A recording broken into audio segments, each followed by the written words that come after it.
এবং এই চত্বরে যারা উপস্থিত আছেন তাদের সাথে গত 1 বছরে প্রাণের সম্পর্ক গড়ে উঠেছে।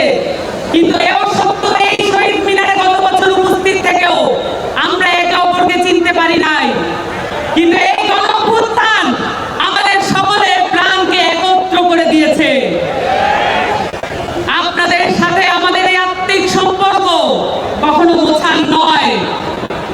শহীদের আকাঙ্ক্ষা দিয়ে, শহীদ পরিবারের চাওয়া দিয়ে একটি রাজনৈতিক দল হিসেবে এনসিপি গড়ে উঠছে।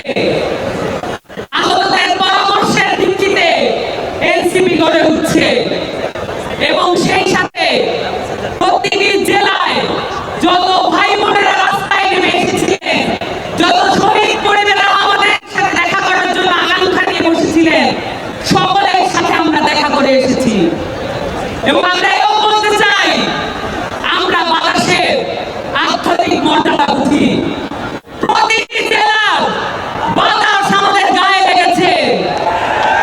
প্রতিটি জেলার অভ্যুত্থানের বাতাস গায়ে নিয়ে আজকে আমাদের সামনে আমরা উপস্থিত হয়েছি এবং প্রতিটি জেলার আকাঙ্ক্ষা নিয়ে আপনাদের সামনে আমরা উপস্থিত হয়েছি।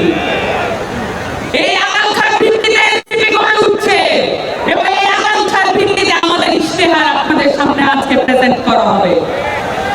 আপনাদেরকে আজকে আমি দুটো বিষয় নিয়ে কথা বলতে চাই। আপনারা জানেন এই গণঅভ্যুত্থান তৈরি হয়েছিল বাংলাদেশের শিক্ষা ব্যবস্থা এবং সেখান থেকে তৈরি হওয়া ধ্বংসপ্রাপ্ত একটা চাকরি ব্যবস্থান কেন্দ্র করে। বাংলাদেশের যতগুলো লড়াই সংগ্রাম আছে সবকিছু কর্মসংস্থানের ভিত্তিতে হয়েছে এবং শিক্ষা স্বাস্থ্য নিয়ে হয়েছে। এই জায়গাগুলোতে যদি আমরা মনোযোগ দিতে না পারি তাহলে আবার বাংলাদেশে একটি গণঅভ্যুত্থান এবং বিপ্লব সংঘটিত হবে। আপনাদের সামনে আজকে একটি যুদ্ধের প্রস্তুতির ডাক নিয়ে আমরা এসেছি। শিক্ষা এবং স্বাস্থ্য সেই সাথে আমাদের সংস্কৃতিকে অবহেলা